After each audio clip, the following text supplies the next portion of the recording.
경계합시다.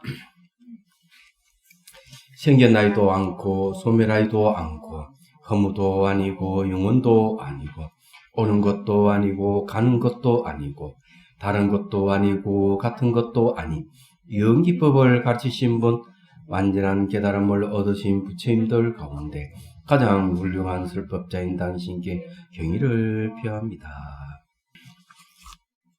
15페이지.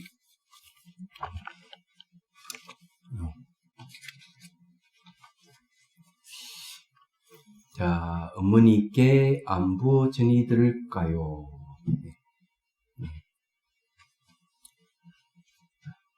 그러자 아버지는 유쾌하게 답변하셨다. 당연하지. 그 다음날 아침 병원에서는 어머니께 전화를 걸어 아버지가 지난밤에 돌아가셨음을 통보했다. 이 이야기는 뭔가 하면은요, 사람이 죽기 전에 의식이 명료하게 깨어있는 상태가 된다는 거예요. 그러고는 이제 그 상태에 지나면 이제 바로 죽음으로 가는 겁니다.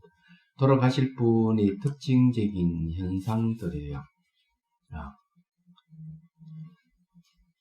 15페이지 보세요.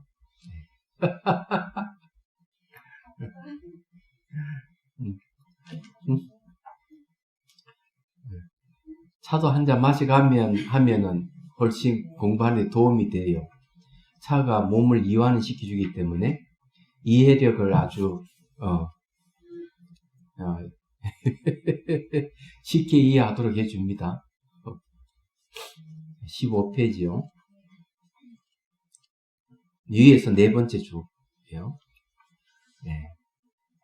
돌이켜보면 아버지가 돌아가시기 전에 정신이 돌아왔다는 사실은 얼마나 나를 안독해 했던가. 더불어 그 조용했던 텔레비전도.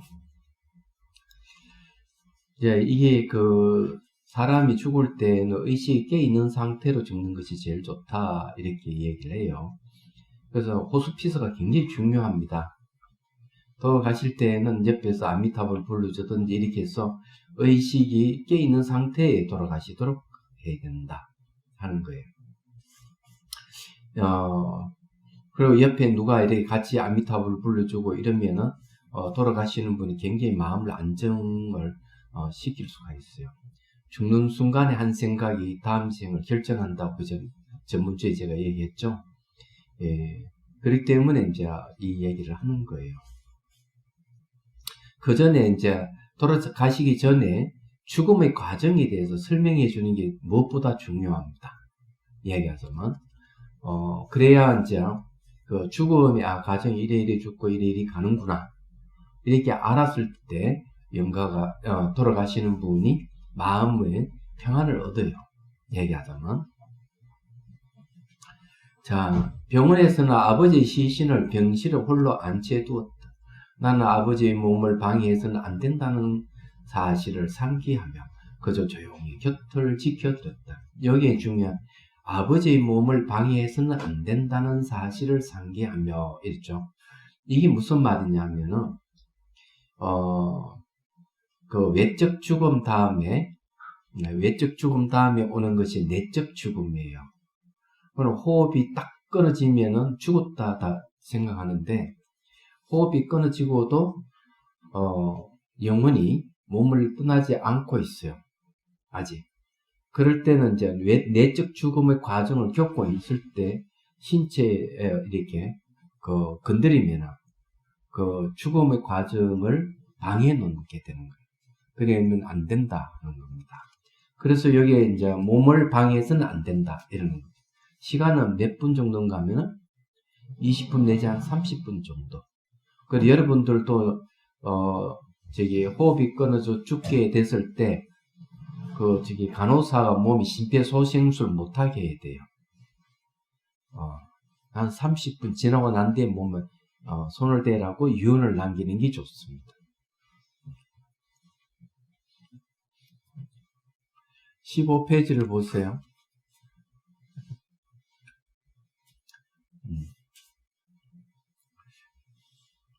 자, 15페이지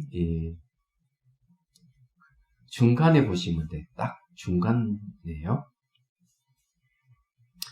아버지의 종교적 믿음을 대표할 만한 단어를 전혀 알 수 없었기 때문이다. 하지만 곁에 있는 것만도 충분히 아버지의 여행을 도울 수 있다는 것을 잘 알고 있었다. 이 말은 뭔가 하면은 돌아가셔도 옆에 딱 있어주는 게 돌아가신 분에게 도움이 된다. 이 얘기를 좀 하고 있는. 왜 이런 이야기를 하는가 하면 이제 앞으로 이제 죽음에 대해서 그 죽음의 과정에 대해서 공부를 할 건데, 그러면 왜 이런 말을 했는지를 알 수가 있는 거예요. 그래서 이 호흡이 끊어 죽었다고 해가지고 끝나는 게 아니고 옆에 있어 주는 것만 해도 돌아가신 분에게 마음의 안정을 줄 수 있다는 거예요.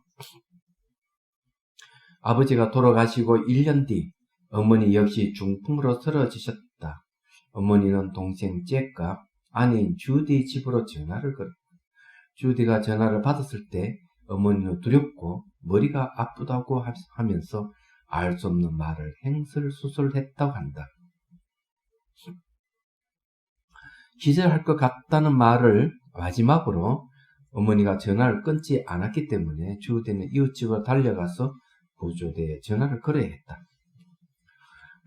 병원은 어머니를 죽음의 문턱에서 3번 돌려놓았다.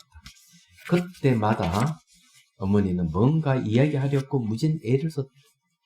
자제력을 잃는 그녀의 몸부림을 보면서 나는 달라이 라마께서 하신 말씀을 떠올렸다. 달라이 라마께서는 죽음을 맞이하는 사람에게는 공덕을 불러일으키는 마음가짐을 갖게 하는 친절한 조언이 필요하다고 말씀하셨다. 그래서 호스피스가 중요하다는 얘기야. 나는 어머니 침대 곁으로 달려갔다. 어머니의 영적인 단어가 성령이라는 것이 기억났다. 어머니, 저 제프예요. 이제 성령을 위한 시간이 왔어요. 그 순간 어머니가 몸부림을 멈추며 진정하기 시작했다. 나는 부드럽게 다시 한번 속삭였다. 이제 성령을 위한 시간입니다. 며칠 뒤 어머니는 평화롭게 돌아가셨다. 그래서 이제 아미타부를 이렇게 이제 연부를 하거나 또는 이제 그 죽음의 과정을 얘기해 주는 게 좋다는 게 바로 그런 거예요. 죽음의 과정은 마치 꿈속에서 뭐 걷는다든지 그와 같다 이렇게 얘기합니다. 이제 나중에 본문이 그렇게 나올 거예요.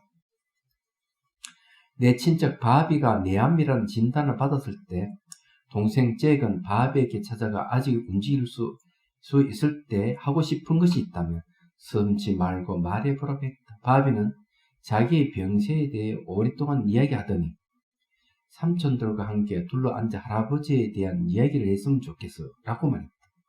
할아버지는 당신의 가족, 농장, 교회 그리고 자신에게 속한 모든 것을 용감하면서도 재치있게 지켜낸 훌륭한 분이셨다.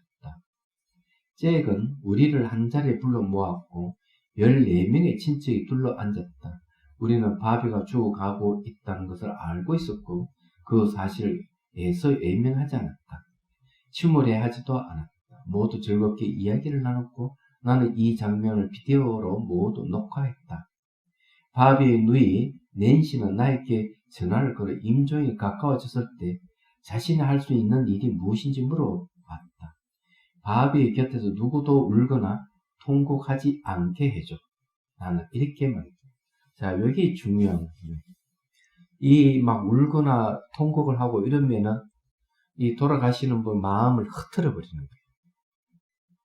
그래서 절대로 통곡하고 울고 막 이렇게 하면 안 되는 거죠. 그래서 옛날부터 우리나라에도 돌아가신 분이 남자라면 여자가 울고 불고 하지 말아라. 여자가 죽었을 때는 남자하고 울고 불고 하지 말아라. 이런 얘기가 전에 내려오는 거죠. 애착 때문에 그래요. 애착. 그럼 애착이 있으면은 이제 그냥 문제가 생길 수가 있습니다. 죽는 순간에 한 생각이 다음 생을 결정한다고 생각하면 이해할 거예요. 그래서 이 얘기를 하는 거죠. 이것만 있는 게 아니에요. 재산 싸움 같은 거 하지 말아야 됩니다. 그러면은 돌아가시는 분이 분노를 하기 때문에 그 분노심이 있어 지옥으로 가거든. 그래서 이제 화를 못 내게 해야 되는 거예요. 그러려면 재산 싸움 하면 안 되는 거예요. 망자 앞에 두고 막 제사 삼하고 이러면 안 되는 거예요. 또 한 가지는 뭘 얘기하는가 하면 고기를 먹지 마라 이렇게 얘기해요. 그럼 왜 고기를 먹지 마라 하느냐 하면 자기도 죽었기 때문에 결국 생명을 죽여서 고기를 먹는다 하는 것에 대해서 굉장히 두려워하고 참담하게 생각하기 때문에 인가들이.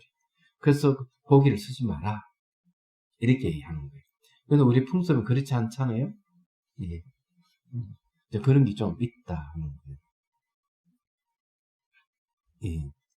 자, 그 다음에 봅시다. 주변을 간소하게 만들고 텔레비전도 꺼야 해. 그리고 죽음의 과정이 시작되기 전에 사람들이 바베큐 작별 인사를 할 수 있게 해줘. 그러니까 죽기 전에 작별 인사를 하라.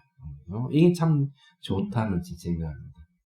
바비가 죽기 바로 전날 가족 또는 친척 모임을 녹화한 비디오 테이프를 다시 한번 시청하고는 멀리 치워놓았다. 바비가 임종하던 날 그는 모든 것이 간소하고 조용한 상태에서 조용히 눈을 감았다. 달라이 라마께서는 죽음에 가까워졌을 때 우리가 행했던 수행이 어떤 것이든 그 수행에 대해서 상기해야 한다고 말씀하십니다. 죽는 순간에도 이렇게 수행을 해야 된다는 거죠. 그리고 이제 그 수행을 상기시켜주는 게 상당히 중요한 거예요. 말하면 우리는 다른 이들에게 우리 견해를 강요할 수는 없다. 또한 우리는 그들이 할 수 있는 수행보다 18페이지입니다. 그들이 할 수 있는 수행보다 높은 단계의 수행법을 강요할 수도 없다. 내 친구 레이먼드는 자신이 에이즈로 죽어가고 있다는 사실을 알았을 때 애인과 함께 무엇을 해야만 하는지 내게 물어왔다. 자, 여기 이제 수행에 대한 얘기를 하는데, 작년에, 그 달람살라에서 캄톨리펀체가 입적하셨어요. 작년 12월 달? 인가? 네, 입적하셨는데, 그러면 돌아가시고 입적하시고 언제 화장을 했느냐 하는 얘기 들으니까 한 보름이 지나서 화장을 했다. 어째서 보름 후에 화장을 할 수 있느냐? 이분은 림포체예요. 환생하는 고성이에요. 딱 돌아가실 때 이제 그는 이 가부좌 털고 앉아서 돌아가셨거든요. 그러면은 그 도반 스님이라든지 그 연배의 그 스님들이 와가 탁 자리에 앉아서 같이 자선을 해요. 그러면 언제까지 하느냐는 게 있어요. 고개가 이렇게 딱 꼿꼿하게 서 있다가 고개 탁 떨어지면 그때서 화장을 하는 거예요. 그럼 고기가 이 호흡이 끊어지고 난 다음에도 고기가 딱 들고 있을 때는 아직까지 마음이 아리아 시기에 떠나지 않았다. 요즘 말하면 영혼이 떠나지 않았다. 그래 이 시기에 아리아 시기에 몸을 떠나기 전에는 이 신체가 썩지를 않습니다. 근데 이제 3일째 되고 거의 보름이 거의 가까이 돼서 보름쯤 돼서 이제 고기에 떨어져서 화장을 했다 하는 이야기를 들었게 됐어요. 박은정 스님한테 들었죠. 제가 달람살라 가서 가르침을 제가 받았던 스님이에요. 얘기하자면 굉장히 연세가 많으시고 어릴 때 그러니까 그래서 10대 때 동굴 수행을 하신 분이고 그리고 하늘 여자를 따라서 캄발라에 갔다 오신 분이에요. 그걸 이제 대중 앞에 그 이야기를 하셨고 그러니까 어릴 때부터 동굴 수행을 하신 분. 그 다음에 이제 보살의 길을 이제 가게 돼. 보살의 길을 간다는 것은 결혼한다는 거죠. 비유개척을 바치고 그러면서 이제 계속 수행을 하신 분. 연세가 굉장히 많으신 분이에요. 그 얘기 들으니까 그 얘기를 하시더라고요. 그래서 이게 이제 돌아가시고도 계속 그 사이에 수행을 계속 그래 보름 그 사이에 수행을 계속 해가는 거예요. 이게 이제 수행자의 특징입니다. 고개 떨어질 때까지. 인도의 그 달람살라에서 한 4시간 거리에 그 이름을 내지 먹었는데, 거기 탑이 하나 있어요. 제가 거기 한번 이제, 가게 됐는데, 거기에 어떤 스님들이 사는가 하면 상투를 이렇게 튼 스님이 살아요. 그 왜 상투를 틀었냐면은, 거기에는 이제 겔룩파가 아니고, 그, 밀라데파의 그 전통으로 내려온 악교파입니다. 악교파예요. 그래서 이제 거기에 상투를 트는 스님이 한 분이 입적하셨는데, 화장을 했거든? 그런데 3가지가 타지 않았어. 눈알이 타지 않았어. 가장 연한 눈. 그 다음 혀가 타지 않았어. 가장 연한 혀. 심장이 타지 않았어. 가장 연한 심장이. 불을 그냥 1000도 이상이 불길 속에 타지 않는. 신기하잖아요. 그걸 수습해가지고 탑을 만든 거예요. 그 절에. 그 절에 또 림포체가 어린 나이가 그때 한 30대쯤. 30대의 림포체가 있는데, 이름도 역시, 그것도 칸툴 림포체인데, 제가 보기에 딱 보니까 한 30대 되겠더라고요. 얘기하자면. 그분도 환생은 고성이에요. 알고 보니까. 지금은 벌써 이제 50대 됐겠죠. 근데 어쨌든, 그거 참, 알 수 없는 신비함이 있어요. 근데 그 절에는 또 신비한 게 하나 더 있어요. 예, 긴 일에 천을 가지고 불상을 갖다가 탁 끌어서 밑으로 싹 잡아 당기면 싹 당겨오는 거예요. 그 말이 무슨 말인지 아세요? 불상이 떠 있다는 거예요, 공중에. 불가사의한 게 그 절에 또 있는 거죠. 예. 보셨어요? 그거 가서 직접 들었던 내가. 왜냐하면 그 볼라 그러면은 어디 들어가야 문문관이 들어가야 되는데 들어갈 수 없어요. 문을 다 잠가. 그 문문관에 수행하는 분들은 어떤 분들인가 하면 스승과 1대1 지도받아요. 그 안에 들어가가지고. 이제 그런다는 거예요. 그건 이제 들으니까 그 불가사행기 그런 게 있다. 탑이 그렇고 불사이 그렇고. 그런 얘기를 하더라고요. 하는 얘기입니다. 어쨌든, 예, 그런 거예요. 자, 그 다음. 나는 부모님이 임종과 내 자신의 마비, 그리고 라임병으로 죽음의 문통을 오갔던 경험을 통해 깨달은 것이 있다. 자, 요건 주석을 한번 보죠. 제프리 홍키소 교수는 2번의 임사 체험을 한 바 있다. 한 번은 달람살라에서 연탄 가스 중독으로 쓰러진 일이고, 다른 한 번은 위에서 말한 경우다. 홍키소 교수는 코네티컷에서 형제들과 하이킹을 하다 진드기에 물려 라임병, 기생충 감염, 피부에 빨간 반점이 생기기 시작해 뇌 숙막염, 사지마비, 근육 약화 및 죽음에까지 이름.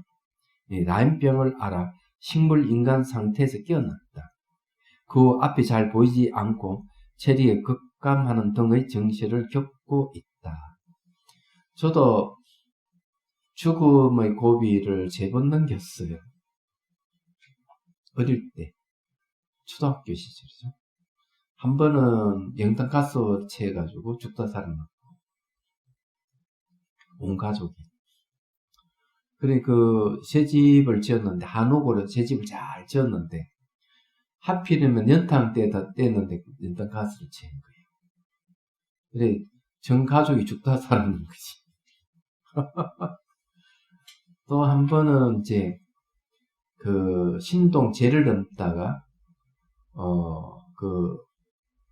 자전거 브레이크가 파열이 돼 있어. 지금 생각하면 한쪽에는 절벽인데 내 형님 앞에 이제 타고 있었거든요. 근데 용케 이제 이래 내리막길에 파열돼가지고 옆으로 이제 절벽이 안 떨어지고 이쪽 이래 절벽에 부딪혀가지고 살아남죠. 그래 두 무릎이 이제 망가지는 그런 일이 벌어진 거예요. 그리고 무릎이 이렇게 굽어가지고 어머니가 날마다 모가를 침해주고 누르고 해서 다리를 폈어요. 그때는 뭐 그 시골에 무슨 뭐 병원이 있거나 그런 것도 없었고 한의원도 없었고 아무도 없었다니까. 또 한 번은 이제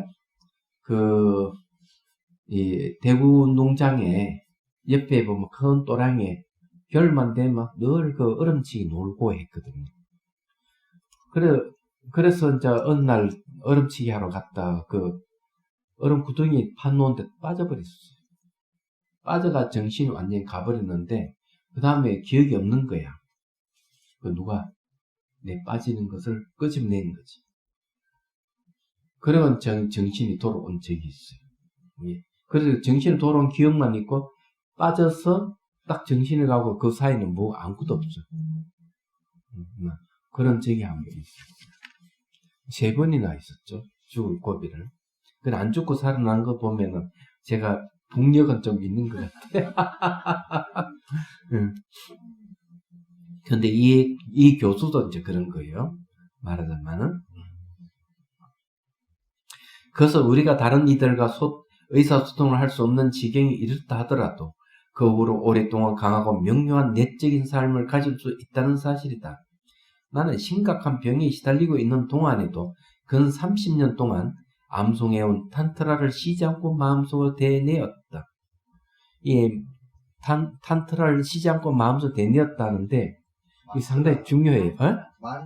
만트라 참. 만트라를 이렇게 암송하는 건 굉장히 중요해요. 제가 아시는 분은 아이를 임신했을 때 자궁에 혹이 있었던 거예요. 그래서 수술을 하게 됐어요. 그래서 아이를 드러내고 수술을 하고 또 자궁에 아이를 또 집넣는 거예요. 예. 그 수술을 했는데 수술이 끝나고 난 뒤에 의사 선생님이 와가지고 혹시 절에 다니세요? 이러더라는 거예요. 제가 절에 다니는 게 어떻게 합니까? 그 수술할 때 마취를 놓잖아요. 마취를 놓는데 자기는 정신이 없죠. 입으로는 끝까지 간신보살을 부르고 있는 거죠. 연부를 하고 있는 거예요. 그래 의사 선생이 아니 마취된 상태에서 연부를 하니까 그럼 계속 수술을 하면서 물어본 거지. 마취 깨어났을 때 절에 다니냐고. 그렇다고. 수술하는 쪽에 계속 간신보살을 불렀대 당신이. 이렇게 해. 그래 이게 얼마나 했으면 그렇겠어. 이건 마찬가지예요. 이게. 그리고 내가 다른 사람과 의사소통할 수 없을 때라도 그 만트라를 아주 명료하게 반복할 수 있다는 사실을 깨달았다. 다른 사람 의사소통할 수 없을 때라도 하는 것도 이 만트라만큼 명료하게 반복한다. 바로 아까 마취 상태에도 간신보살 부르는 거 똑같은 이치예요. 예. 이따금씩 만트라를 소리내어 외워 보려했지만 불가능한 일이었다. 비록 외부와 소통하는 데는 실패했지만 나는 전혀 걱정하지 않았다. 어쩌면 그런 노력 자체가 큰 실수일 수도 있었다. 나는 단지 만트라를 마음속으로 대내었고 만트라는 몸의 마비를 풀 수 있게 해주었다. 이거 굉장히 중요한 이야기예요. 어떤 분이 풍이 와가지고 마비가 풍이 왔어요. 풍이 와가지고 잘 몸을 거동하기 어려운데 이분은 뭘 했느냐 하면은 건강경을 독송을 합니다. 경전 독송을 하는 거죠. 근데 풀어졌어요. 신기하죠. 그 이야기를 하는 거죠. 풍이 왔는데 잘 안 풀어지는데 끊임없이 건강경을 독송을 쫙 했는데 다 풀어지더라. 이렇게 얘기합니다. 풍에서 벗어난 거죠. 이분도 지금 몸이 마비가 됐는데 만트라를 외움으로도 풀어진 거죠. 그러면 이게 왜 이런 현상이 생기는가에 대해서 설명해 드리죠. 수행을 할 때, 이게 뭔가 마음이 일어나는 현상을 일어나고 사라지면 계속 관찰을 해요. 관찰하면 이제 어떤 순간 자기가 세상을 처음 보는 뭐가 이미지가 막 나타나고 이런 현상이 생길 때가 있어요. 그래서 그거는 현상이 생긴다고 해서 지금 제가 이야기하는 게 다 맞는 건 아닌데 막 생길 때 몸이 아주 편안하고 이완이 돼야 돼요.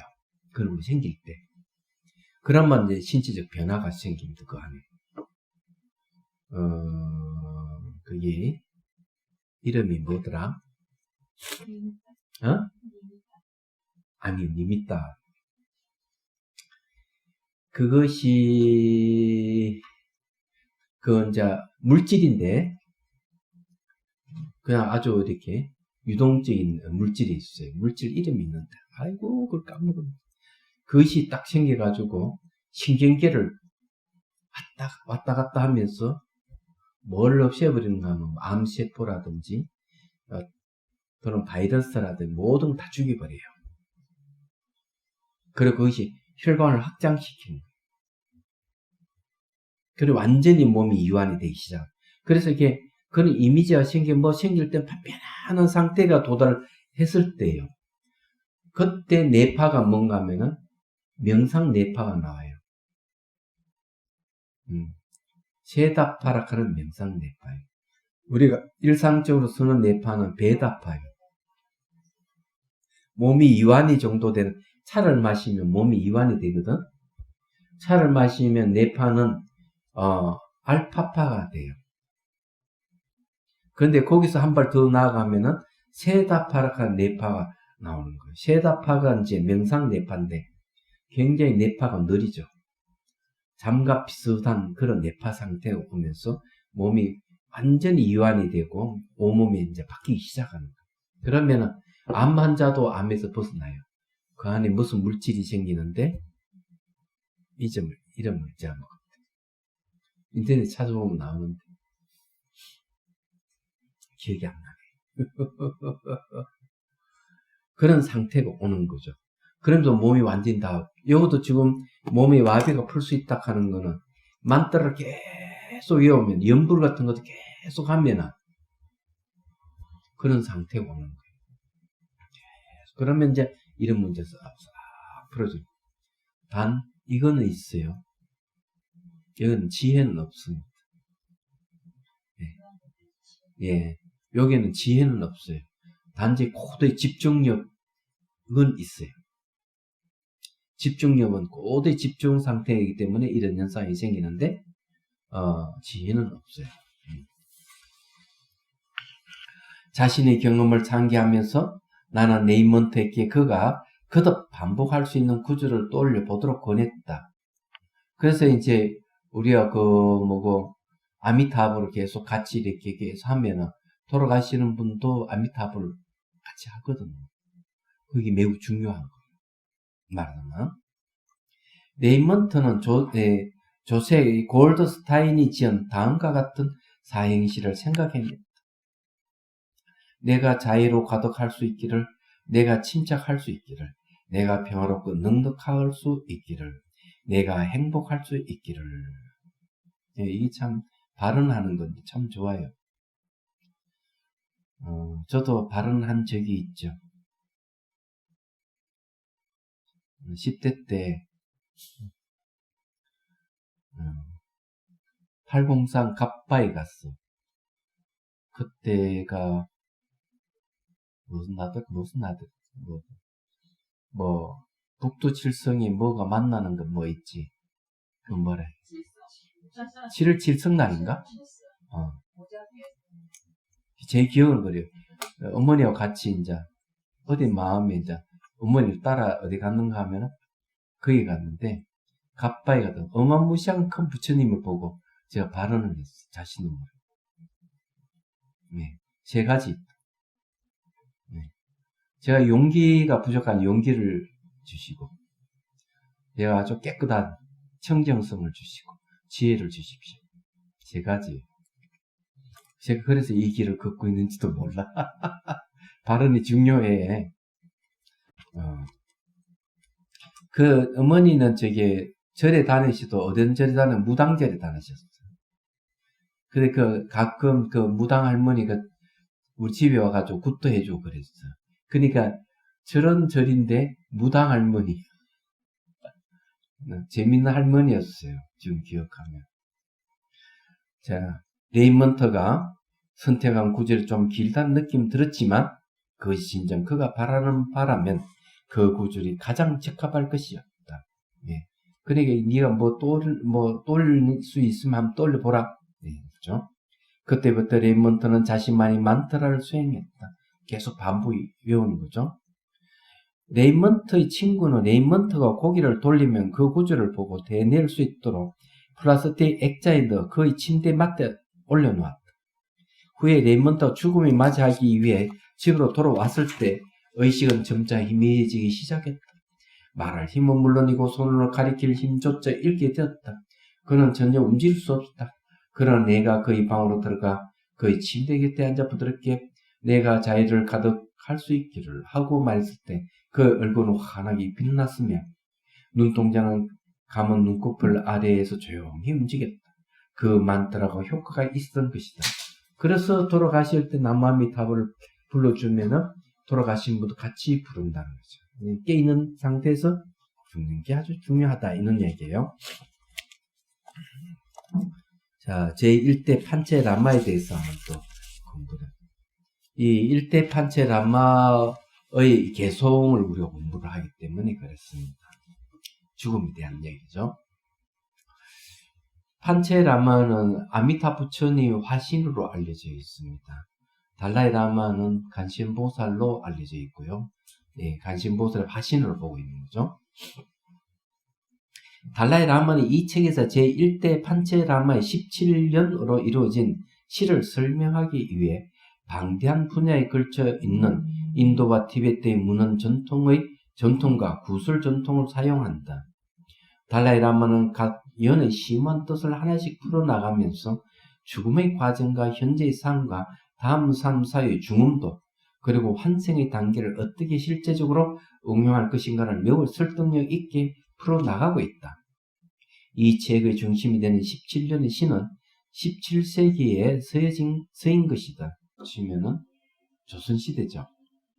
네, 조선시대입니다. 이 시는 티베트의 많은 사원과 제가 신도들 사이에 그 중요성이 널리 알려져 있으며 이제는 전 세계에 걸쳐 퍼지고 있다. 그렇지만 중국 정부의 허가하에 불교를 공부하고 수행할 수 있다는 사실은 현재 티베트 종교가 겪고 있는 현실, 판체라마의 상황 그리고 티베트와 중국 사이의 지속적인 긴장을 가리고 있다. 그래서 나는 달라이라마와 판체라마의 역사와 더불어 우리가 살펴볼 17년의 시를 지은 제1대 판체라마의 환생의 역사와 계보에 대해서 우선 이야기하고자 한다. 이 달라이라마의 스승이 제1대 판체라마예요. 스승이. 또한 개인적으로 티베트의 상황에 대한 몇몇 오해와 중국 정부에 감금되었던 현생 판체라마의 상황에 대해서 밝히고 있다. 현생 판체라마는 생사가 불투명해요. 알 수 없어요. 그럼 지금 판체라마는 꼭두각시 판체라마입니다.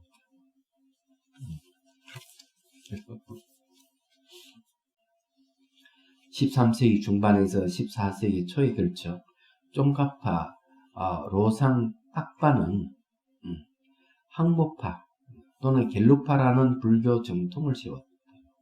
항모파라는 말은 뭔가 하면은 어떤 그 법배장에 바람이 막 불었을 때 그 모자가 날아갔거든. 그래서 그냥 아무 모자를 탁 잡아서 탁 썼는데 그게 이제 황색 모자였어요. 그냥 쫑가파 대사가 이제 다시 이제 그 전통을 새로 세우고 했죠. 그러면 뭐 어떤 전통을 세웠느냐? 쫑가파 세운 건 첫째 계율을 바로 세웠어요. 두 번째 전통 시행고는 뭐냐면 스승을 부처님 같이 동격으로 공경하도록 했다. 이 두 번째예요. 세 번째는 교학 체계를 확실히 세웠어요. 그리고 네 번째 수행 풍토를 만들었다는 것이죠. 그래서 티베트 불교가 다시 되살아나기 시작. 이분은 14세기 때 인물로 알고 있습니다. 그건 고려시대 때죠. 얘기하자면. 그래서 지금 이 쫑가파 대사로부터 해서 gelugpa가 생기고 그 수장이 달라이 라마입니다. 그렇게 생각하면 돼요. 그래서 이 gelugpa라는 불교 전통을 세웠다. 쫑가파의 한 제자인 갭딘 투비 1445년을 전후로 큰 사원을 하나 건립했는데 그 사찰의 이름이 따시룸뿌이다. 따시룸뿌가 시가체에 있는 절 이름이 따시룸뿌예요. 이 따시룸뿌 사원은 티베트의 수도인 라사 서쪽 지방에 있는 시가체 지역에 있다. 따시룸뿌 곰파라 그러죠, 보통. 그 후 1578년 갭된 투브의 제3대 환생이신인 소남 가초는 그의 보호자이자 추종자였던 몽골 제국의 황제 알탕 칸으로부터 달라이라는 호칭을 받음으로써 제3대 달라이 라마로 추대되었고 겟딘 투는 제1대 달라이 라마로 소급되어 추대되었다. 달라이는 티베트 가초의 몽골어이다. 가초는 바다라는 뜻인데, 그래서 지금 14대 달라이 라마는 14대 이르기까지 한 분이에요. 같은 분이에요. 다 환생했기 때문에. 시각체에 있는 이 판체라마는 11대로 알고 있습니다. 22페이지. 갭댐 투번 그와 동시대에 살았던 매우 저명한 불교학자 뽀동 총내 난겔과의 대론에서 그의 모든 난해한 질문에 대해 막힘없이 답한 뒤로부터 빤체라고 불리기 시작했다. 빤체의 의미를 살펴보면 빤은 산스크리트 학자를 뜻하는 빤디따에서 온 것이고 체는 티베트어로 위대한 이라는 뜻을 가지고 있다. 근데 빤체는 위대한 학자를 의미한다. 그 뒤로 따시 룸포 사원에서 선출된 대수도 원장의 대를 이어 빤체라는 이름을 계승하게 됐다. 그러던 중 제17세기 들어 제5대 달라이 라마는 따시 룸포 사원의 제15대 수도 원장이었던 그의 스승 로상 쪽계인 겔첸에게 따시 룸포 사원을 헌사하게 됐는데 그때부터 따시 룸포 사원의 수도 원장에 대한 호칭이었던 빤체는 로상 촉키 겔첸 환생신의 계보를 지칭하는 호칭이 되었다. 그 이후로 달라이 라마와 판체 라마가 서로의 환생신을 공인하는 것이 티베트 불교의 관례가 됐다. 판체 라마는 달라이 라마 스님이 환생하면 환생신이라고 인정해주고 또 그 판체 라마가 환생하게 되면은 달라이 라마가 그 환생신이라고 인정해주는 서로 인정해주는 제도가 이제 내려오고 있는 거죠. 그러니까 두 분은 서로 스승과 제자 사이예요. 그러니까 판체 라마가 스승이고 달라이 라마가 제자였던 거예요. 그리고 서로가 인정해주는 이제 그런 게 이제 내려오고 있다. 이런 얘기입니다. 달라이 라마가 종교적 정치적 지도자인 반면 판체 라마는 시각체의 주변 지역의 지도자다. 달라이 라마와 판체 라마가 어떤 과정을 거쳐 이러한 명칭을 가지게 되었는지에 대한 역사적 사실은 달라이 라마와 판체 라마는 명칭이 중국 정부에 복종하는 뜻을 담고 있다는 현 중국 정부의 주장이 억지에 불과함을 잘 보여준다. 그러니까 달라이 라마, 판체 라마라는 이 명칭이 중국 정부의 복종되는 뜻을 담고 있지는 않아요. 그런데 불구하고 중국 정부의 주장으로는 이제 자기네들이 마음대로 막 임명하는 쪽으로 가닥을 잡고 있어요. 그래서 이 판체라마가 환생했을 때, 그 달라이라마가 인정했던 판체라마를 환생신을 갖다가 감금해버렸어요. 그런 꼭두각시를 내시한 거죠. 그래서 이제 그런 사건이 이제 있는 겁니다. 두 명칭 모두 오로지 티베트 내부의 역사적 사건과 연관된 것이다. 중국 정부는 그들의 주장은 좀 더 설득력 있게 보이기 위해서 판체라마가 얼디니라고 불렀다는 점을 지적한다. 그러나 이 말은 몽골어로 고귀한 보배를 뜻하는 말로 다른 많은 몽골라마 역시 그와 같이 불린다. 판체라마가 얼디니라고 불렀던 것은 단 한 번, 1731년 당시 중국을 지배하던 청나라 황제 강희제 때뿐이다. 이제 강희제 때 이제 그걸 그렇게 불렀다는 거죠.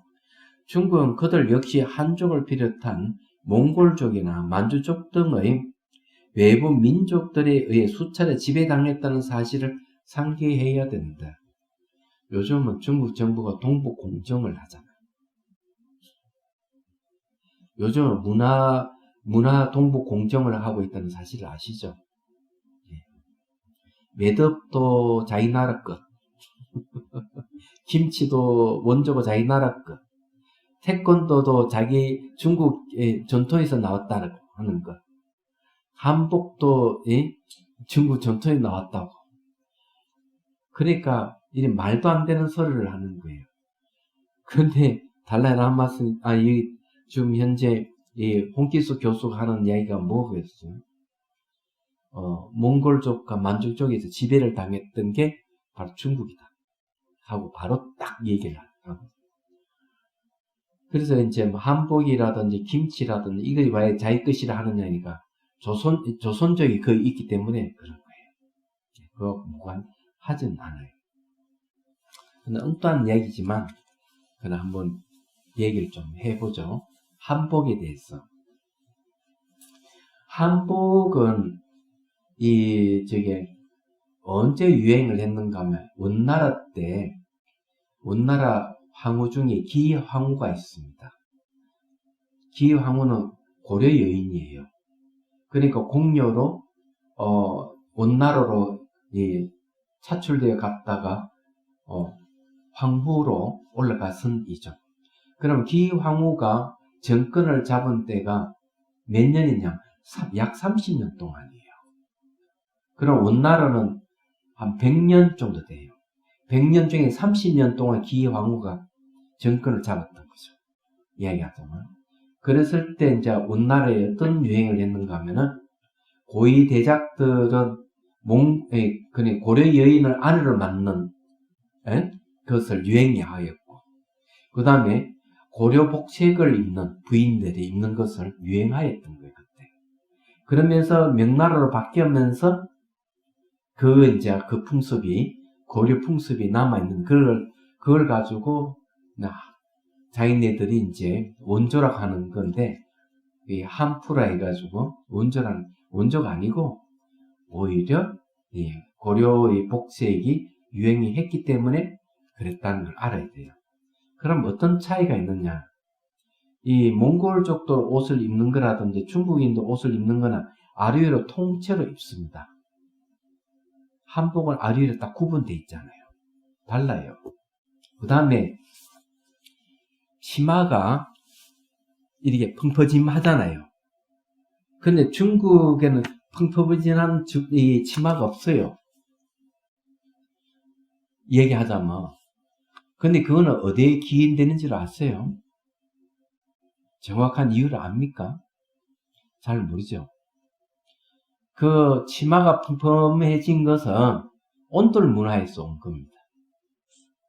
이런 의자 문화에서는 옷이 펑펑해지면 불편하다고요. 이야기하자면. 그렇지만 온돌 문화에서는 옷이 평평해야 앉기가 좋아요. 그런데 중국은 온돌 문화가 아니에요. 그런데 어떻게 한복이 자기 것이라 할 수 있어요? 말도 안 되는 거죠. 그래서 그네들은 1960년대에 문화 대혁명이 생겨가지고 중국의 문화를 말살했습니다. 자기네들이. 말살했기 때문에 그 문화의 원류가 어디 있는지를 그네들은 깜빡 잊고 있는 거죠. 무식한 거예요, 한마디로 얘기하면. 그리고 이제 요즘 그 김치 때문에 난리 났죠. 김치 그 동영상이 TV에 나왔대요. 더러운 물에 녹슨 포크레인으로 알몸으로 그냥 들어갔어. 그리고 지금 식당에 중국 김치 안 먹는다고 난리 났어요. 네. 그러니까 한국 사람도 왜 깨끗한지 모르죠. 옛날부터 한국 사람들은 중국인들 뗀놈이라 해가지고 아주 지저분하고 더럽다고 표현했어요. 근데 한국 사람들은 왜 그런 표현했는가 하면 고려시대 때만 해도 하루에 2번씩 1회 이상 샤워도 하고 목욕도 하는 민족이 한국 사람이에요. 깨끗한 걸 중요시해요, 한국 사람들이. 옛날부터. 얘기하자면. 유럽이 17세기, 18세기, 19세기만 더럽게 살았거든? 전애들은. 유럽도 그랬는데. 그래서 이게, 한민족은 좀 특별해요. 예? 깨끗한 걸 좋아해요, 깨끗한 걸. 청기를 좋아하고. 아주 특별해요, 어쨌든 보면. 그래, 뭐, 하루에 3번째 치소질 하는 나라가 한국밖에 없다 그러잖아. 그래서 이거 자주 하면은 치아가 망가져요. 예. 그거 아셔야 돼요. 그래서 저는 칫솔질 3번 안 해요. 제가 이걸 열심히 했더니 금이가 이렇게 생기더라고요. 이거 안 되겠다 해가지고, 그때 딱 한 번만 하고 말아. 그 나중에 내도 이랬더니만 벌써 너무 이게 갈려가지고, 건강같이 그래 돼가지고, 이게 문제가 있다. 그거 있잖아요. 에나멜 같은 거 이게 다 깎여버린대요. 예. 치과에서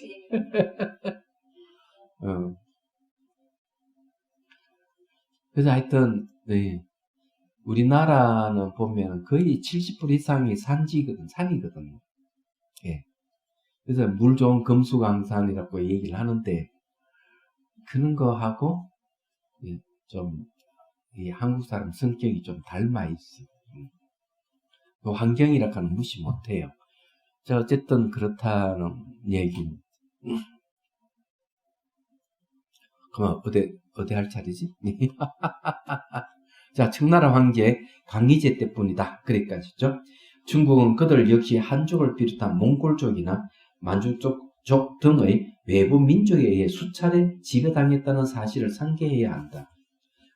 지금 뭐냐면은 몽골족, 만주족 다 합해가지고 자기 한족이라고, 한민족이라고 그러고 이런 달라요. 중국은 화족입니다. 화족이라고 그러죠. 몽골족과 만주족과 또 다른 거예요. 그래서 지금 왜 그런 동북 공정을 왜 하느냐 하면은 이유는 북한이 이제 정권이 무너지면 얼른 자기들 집어삼키려고 하는 거예요. 그 다음에 이제 우리 남한까지 자기 속국으로 만들려고 그렇게 합니다.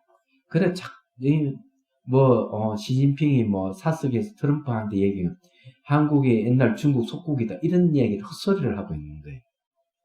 그런데 이제 이게 하버드대 교수 얘기를 뭔가 하면 그런 얘기. 무슨 그런 헛소리를 하고 있느냐. 그건 이제 유튜브에 보니까 하버드 교수 인터뷰에 보면 그 얘기 나오는 거예요. 이게 공물을 바친 건 맞는데, 그건 하나의, 전략이라는 거죠. 우리나라는 한 번도 중국에 속국된 적이 없대요. 오히려 중국의 정치상을 너무 잘 알아가지고 조절했다는, 여기서. 조절해가 속국된 지 한 번도 없다. 그래서 이제 공물을 바치고 이렇게 하면서도 전혀 거기에 속국되지 않는 그런 외교 전술을 썼다는 거죠. 말하자면.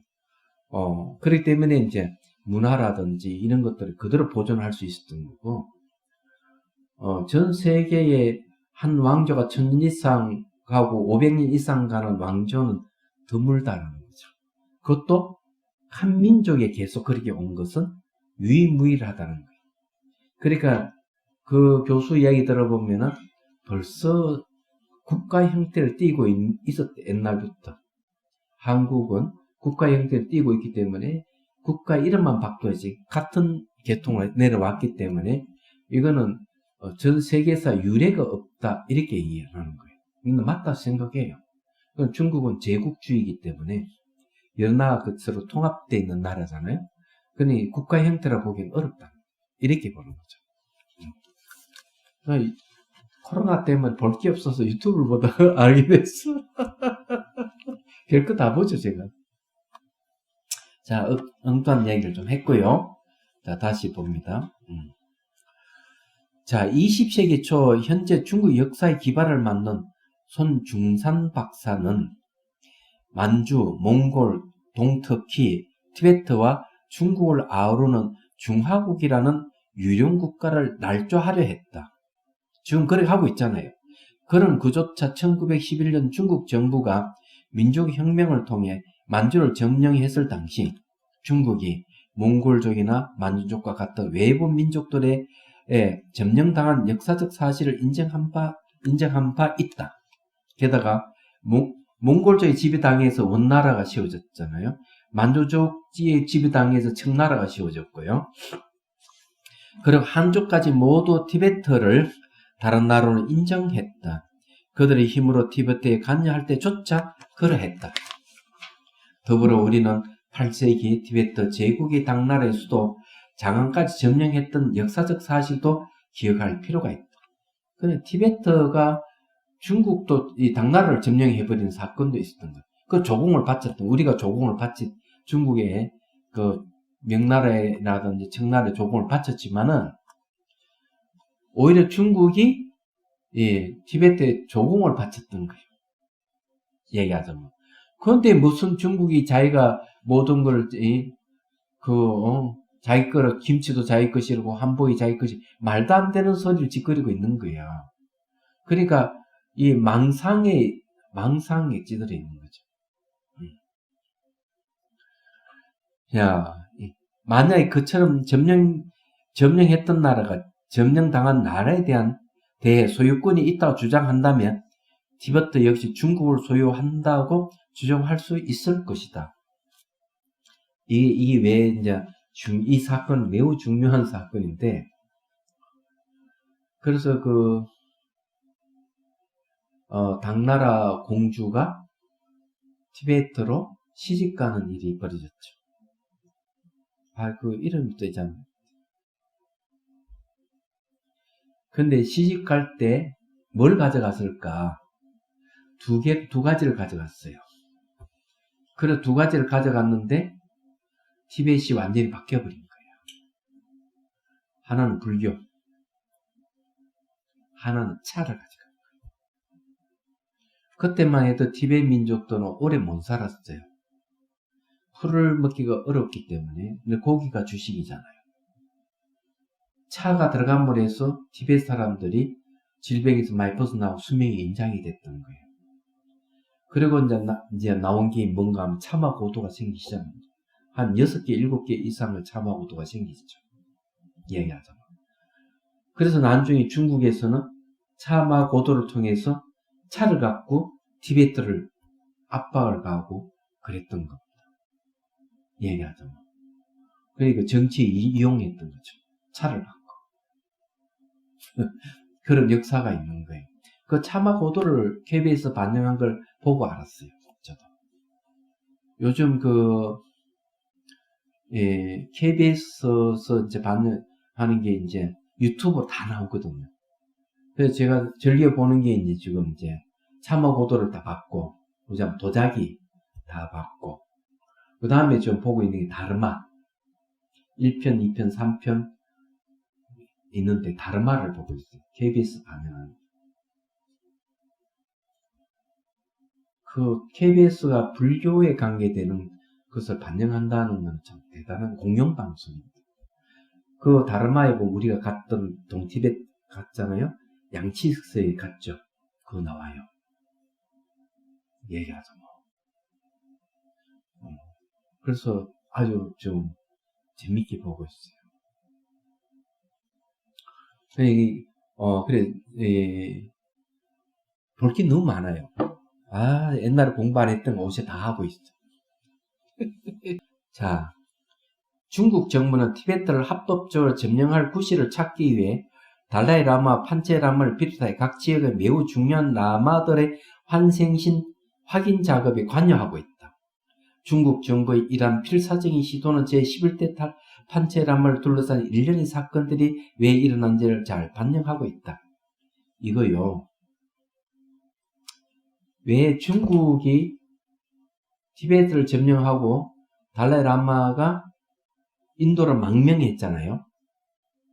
그거 우리 6.25하고 관련이 있습니다. 모르셨죠? 이제 북한이 남침해 왔잖아요. 그래가 거의 낙동까지 내려왔다가 다시 또 메가더 해가지고 인천 상륙 작전에서 다시 이제 우리가 올라갔잖아요. 그 신우주 가지고 올라갔는데 두만강까지 올라갔는데 다시 내려왔죠. 중공군이 내려왔기 때문에. 그 중공군이 왜 파견했을까? 중공군을 파견해가지고 세계 이목이 전부 다 한국으로 쏠릴 때 그때 티베트를 점령해버렸어요. 중국이. 놀라운 일이죠. 그때 중국이, 그러니까 이게 이제 성동격서예요. 그 중공군을 보내가지고 세계 이목을 다 해서 해놓고는 티베트를 점령해버린 거예요. 같은 시기에. 참.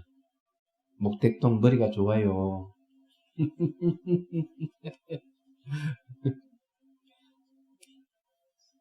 근데 이제, 왜 그러면은,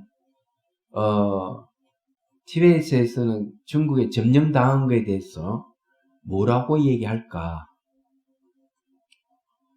그에 대해서 이제 얘기를 하자면, 청전 스님이, 현장 스님하고 어디로 가는가 하면은, 거기 가요.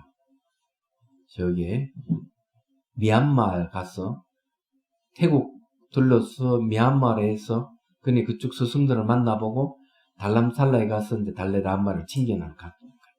그때 달라이 라마 스님은 어디로 갔는가 하면, 초크람 사르락 하는, 나닥의 그 지방에 간 거예요. 그 초크람 사르 곰바락 하는데, 그거 찾아가요, 두 사람이. 그래서 칭견을 요청하니까 지금 수행 중이라서 안 된다고 이랬는데도 그도 한번 넣어달라고. 그래서 달라이 라마 홍케 만나주겠다고. 그래서 이제 만나요, 두 분이. 그래서 세 사람이 만나는 거죠. 악수를 또. 현장 스님하고 악수해서 아무 짓도 안 했는데, 청전 스님하고 달라이 라마 스님하고 딱 악수를 했는데, 청전 스님이 백회가 열려버렸어요. 확 뚫렸다는 본인의 이야기죠. 굉장한 사건이거든요. 여기가 백회가 열리면은 굉장히 영민해지거든요. 수행할 수 있는 최적의 조건을 갖춰지는 겁니다. 백회가 열리면.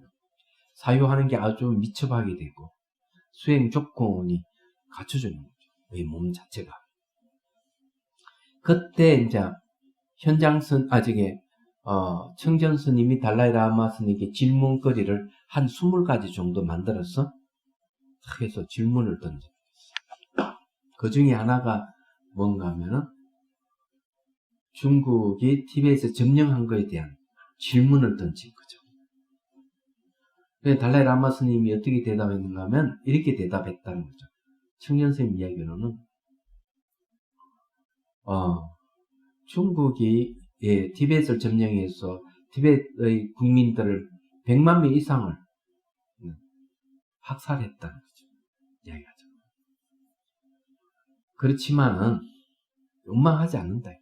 얘기하죠. 중국 공산당은 50년 역사밖에 안 되지만 부처님 가르치면 2500년 이상 얘기하죠. 근데 잽이 안 된다. 오히려 점령 당함으로 해서 이 부타의 가르침이 전 세계에 퍼지게 된 계기가 됐다. 이렇게 얘기를 하는 거죠. 근데 거기에는 다른 뜻이 하나 있어요. 왜 담담하게 그걸 받아들일까? 무장투쟁도 못하게 했어요. 얘기하잖아. 그러니까 그 캄 지방의 사람들이 무장 봉기를 해가지고 네팔에서 이제 계속 끊임없이 게릴라전을 펼쳐 중국을 괴롭혔던 거예요. 그 달라이라마는 못하게 했어요. 육성을 녹음해 보내줘가지고. 그래서 그 장군이 자살했어요. 자기 소임이 다 못했기 때문에 내가 이제 자살해버리고 모든 분들이 다 그걸 무장투쟁하는 것을 중지했습니다. 그게 비폭력 때문에 그래요. 이야기하잖아. 그런데 이제 이야기는 뭔가 하면은 가보라는 거죠. 티벳이 중국을 2번 점령했대요. 한 번이 아니고. 여기는 한 번으로 나와 있는 한 번일 수도 있어요. 장안이 함락됐다 하는 것은 결국 중국이 티벳에 항복했다는 얘기예요. 그런 가보가 있는 거죠. 예, 그런 가보 때문에 점령당했다는 거죠. 인과에 대한 이야기입니다. 자, 요거는 이제 황생신에 대해서는 다음 시간에 공부하도록 하겠습니다. 질문 있습니까? 자, 없으면 휴식하겠습니다.